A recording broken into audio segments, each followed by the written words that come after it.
तो चलिए इस वीडियो में बात करते हैं क्लास 12th के लिए एक्सरसाइज 10.4 को आज हम लोग सॉल्व करेंगे और इसमें का क्वेश्चन नंबर 4 को देखते हैं। ये क्वेश्चन क्या कह रहा है थोड़ा देखते हैं। ये क्वेश्चन 2 नंबर के लिए काफी इंपॉर्टेंट है। इस टाइप का सवाल जो है 2 नंबर में पूछे जाते हैं। क्या कह रहा है कि दर्शाइए कि वेक्टर a माइनस बी का क्रॉस करना है वेक्टर a प्लस बी के साथ। क्रॉस करना है किसके साथ? a प्लस बी के साथ, वेक्टर a प्लस बी के साथ। यहाँ पे हमारा क्रॉस करेंगे और प्रूफ करके क्या लाना है? प्रूफ करके जो लाना है वो हमारा लाना है 2 into vector a cross b, ये लेकर के आना है। ठीक है, यहाँ पे LHS को उठाते हैं हम लोग। LHS, चूंकि LHS इक्वल टू जो दिया है LHS से RHS को लाएंगे हम लोग। Vector a minus vector b cross vector a plus vector b। अब यहाँ पे देखिए, यहाँ पे इसको इनटू नहीं समझना है, ये क्रॉस है तो a का क्रॉस a के साथ यहाँ पे लिखेंगे बारी बारी से vector a cross vector a। ठीक है, अब वेक्टर a का b के साथ लिखेंगे यहाँ पे plus vector a cross vector b। ठीक है, अब b वेक्टर का a के साथ क्रॉस करेंगे तो माइनस आगे है तो minus vector b cross vector a। अब यहां से माइनस b के साथ होगा तो minus vector b cross vector b। इतना करने के बाद एक बात आप लोग ध्यान दीजिएगा कि यदि वेक्टर, चूंकि वेक्टर a का अगर क्रॉस होता है वेक्टर a के साथ तो हमारा जीरो वेक्टर आता है। क्या आता है? Zero vector. और एक यहाँ पे एक बात को और समझ लीजिए, यदि वेक्टर a का क्रॉस अगर माइनस वेक्टर a के साथ होता है तो भी जीरो वेक्टर आता है, लेकिन पहले वाले सिचुएशन के साथ, इस वाले कंडीशन के साथ हमारा जो थीटा होता है वो 0 डिग्री होता है और इस वाले कंडीशन के साथ जो थीटा हमारा होता है वो हमारा 180 डिग्री होता है। ठीक है, इसके बारे में आपको बढ़िया से बताया गया है तो इस बात को भी आप लोग ध्यान दीजिएगा। तो यहाँ पे a क्रॉस वेक्टर a हमारा क्या आएगा? तो जीरो वेक्टर आएगा। क्या आएगा? Zero vector. ठीक है, प्लस a क्रॉस b, तो यहाँ पे a क्रॉस b ज्यों का त्यों, क्योंकि ये तो प्रूफ करके लाना ही है। अब यहाँ पे दिया है वेक्टर b क्रॉस a, तो एक बात को और समझिएगा आप लोग कि यदि vector a cross vector b है तो इसको अगर b को पहले लिखना है तो माइनस आगे आता है, माइनस आगे आएगा वेक्टर b क्रॉस a, इसको ऐसे लिखा जा सकता है। ये असाइनमेंट जो दिया गया है वेक्टर का उसमें भी ये पॉइंट आपको मिल जाएगा। ठीक है, तो आप लोग देख सकते हैं यहाँ से अगर ये माइनस है तो माइनस ज्यों का त्यों। अब b क्रॉस a है तो इसको हमको a क्रॉस b लिखना है तो हम लोग क्या करेंगे? तो यहाँ पे एक माइनस लगेगा और vector a cross vector b हो गया। ठीक है, ठीक उसी प्रकार से जैसे a क्रॉस a हमारा जीरो वेक्टर हुआ था, ठीक उसी प्रकार से b क्रॉस b हमारा जीरो वेक्टर हो जाएगा। ठीक है, अब यहाँ पे देखिए जीरो वेक्टर से जीरो वेक्टर कैंसिल हो गया, इसलिए बचा क्या? तो वेक्टर a क्रॉस b और यहाँ पर minus minus plus vector a cross vector b। ठीक है, तो vector a cross b equal to क्या आ गया हमारा? 2 into vector a cross b, जो कि हमारा यही लेकर के आना था। आप लोग देख सकते हैं यहाँ पे इक्वल टू RHS, ये हमारा प्रूव्ड हो गया। ठीक है, तो उम्मीद करते हैं कि ये क्वेश्चन बहुत इजी था और इस टाइप का सवाल एग्जाम में 2 नंबर का आता है तो इस क्वेश्चन को आप लोग प्रैक्टिस करिए। जैसे हम बताया कि a cross a zero vector होता है, ठीक इसी प्रकार अगर देखा जाए, इसी प्रकार ये ऑब्जेक्टिव में बहुत बार पूछ चुका है। इसी प्रकार से अगर आपसे कोई पूछे कि आई कैप का क्रॉस आई कैप के साथ होगा तो क्या आएगा? Zero vector. जे कैप का अगर क्रॉस पूछेगा जे कैप के साथ तो जीरो वेक्टर। अगर के कैप का क्रॉस पूछता है के कैप के साथ तो जीरो वेक्टर।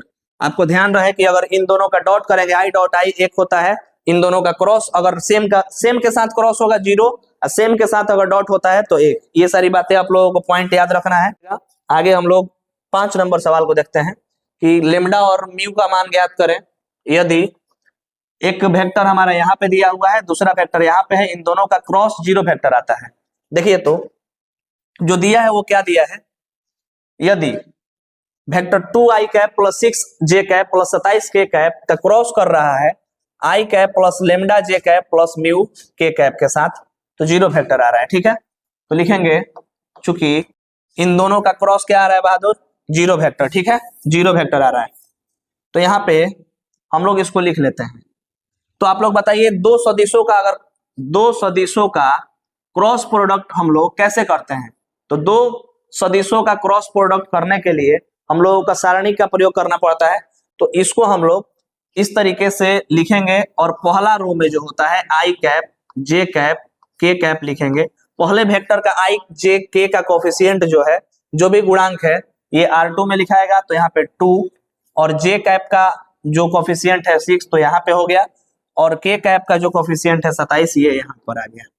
अब दूसरा वेक्टर का जो भी हमारा गुणांक है आई जे के का, उसको यहाँ पे लिखते हैं। तो आई का गुणांक कितना है 1, तो R3 में 1 आ गया।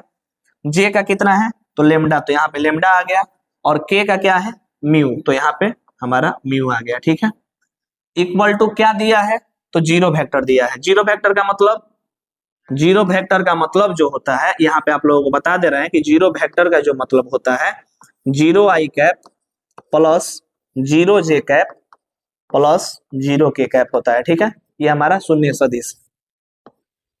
चलिए अब आगे इसमें हम लोग बढ़ते हैं। अभी यहाँ पे जो बातें दी हुई है उसको हमने इस तरीके से लिखा है। अब यहाँ पे हम लोग इसको हल करेंगे, इस वेक्टर का मान निकालते हैं कि क्या आएगा जब इस वेक्टर का इसके साथ क्रॉस करेंगे। तो हम लोग यहाँ पे क्या करते हैं कि R1 से चलते हैं। किससे, R1 से, R1 से, R1 से आगे बढ़ते हैं। तो सारणी का चिन्ह आपको याद होना चाहिए। तो 3/3 का डिटर्मिनेंट का जो साइन होता है plus minus plus minus plus minus plus minus plus. ठीक है, ये हमारा 3/3 का डिटर्मिनेंट का साइन है। तो यहाँ पे हमारा हो जाएगा आई कैप। अब आई कैप जब जैसे ही हम लिखे, इसके आमने सामने ढकेंगे और 6 से म्यू में पहले गुणा करेंगे इससे। अब ये डिटर्मिनेंट का पॉइंट है, आप लोग बढ़िया से समझ रहे होंगे कैसे इसको हल करना है। तो यहाँ पे आ जाएगा 6 म्यू माइनस 27 लेमडा, है ना, 27 लेमडा। अब यहाँ पे साइन देख सकते हैं माइनस है, तो यहाँ पे माइनस जे कैप, और 27 के आमने सामने ढकेंगे, जे कैप के आमने सामने ढकेंगे, तो 2 म्यू और 27 यहाँ पे हो जाएगा 2 म्यू माइनस 27, और प्लस के कैप, तो यहाँ पे प्लस हमारा के कैप।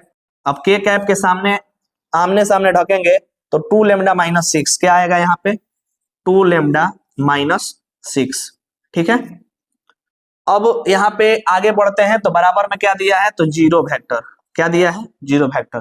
जीरो वेक्टर बोले तो क्या, जीरो वेक्टर बोले हैं हम लोग, तो जीरो वेक्टर मतलब जीरो आई कैप प्लस जीरो जे कैप प्लस जीरो के कैप। अब यहाँ देखिए, यदि कोई सदिश किसी दूसरे सदिश के बराबर है तो हम लोग यहाँ पे समानता से आई कैप का गुणांक आई कैप के बराबर जे कैप का गुणांक जे कैप के बराबर के कैप का गुणांक के कैप के बराबर होता है। तो चलिए यहां से हम के कैप का गुणांक जो दिया है, के कैप का जो गुणांक यहाँ पर दिया हुआ है 2 लेमडा माइनस 6, ये हमारा जीरो के बराबर करते हैं, तो लेमडा का मान मिलेगा। तो यहाँ पे लिखेंगे चूंकि 2 लेमडा माइनस 6 इक्वल टू 0, इसलिए हमें क्या मिलेगा 2 लेमडा इक्वल टू, माइनस में 6 है तो इधर जाएगा तो प्लस में, तो 2 से जो है ये 6 कटेगा 3 टाइम्स, तो लेमडा इक्वल टू 3। तो यहाँ पे हमारा लेमडा का मान आ गया। एक आंसर हमारा ये हो गया, है ना। अब जो है हम लोग म्यू का मान निकालेंगे, म्यू का मान। ठीक है, तो म्यू का मान जब हम निकालेंगे तो अब क्या होने वाला है, आप लोग ध्यान दीजिएगा। म्यू का मान यहाँ से भी निकाल सकते हैं, देखिए यहाँ पे भी म्यू मौजूद है, यहाँ पे भी म्यू मौजूद है। ठीक है, तो यहाँ पे हम लोग क्या करेंगे, यहाँ पे माइनस है ना, तो माइनस जो है अंदर जाएगा तो इस सदिश के बराबर होगा। मतलब एक तरह से बोले कि -2 म्यू प्लस 27 इक्वल टू 0। ठीक है, देख सकते हैं। अब ये आप कहिएगा कि सर यहाँ पे माइनस कैसे, मतलब ये तो 2 म्यू माइनस 27 था, तो यहाँ पे तो आपने चिन्ह ही उल्टा कर दिया। चिन्ह उल्टा यहाँ पर मतलब चिन्ह विपरीत इसलिए लिया गया है क्योंकि ये माइनस तो अंदर जाएगा ना, तो माइनस प्लस माइनस और माइनस माइनस प्लस हो गया। तो हमारा केवल जे कैप का गुणांक जे कैप के बराबर होता है, तो यहाँ पे माइनस जो है अंदर जाएगा इक्वल टू 0।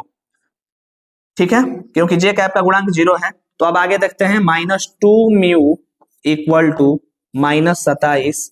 ठीक है, तो माइनस माइनस कैंसिल, तो म्यू इक्वल टू जो आएगा वो आएगा 27/2।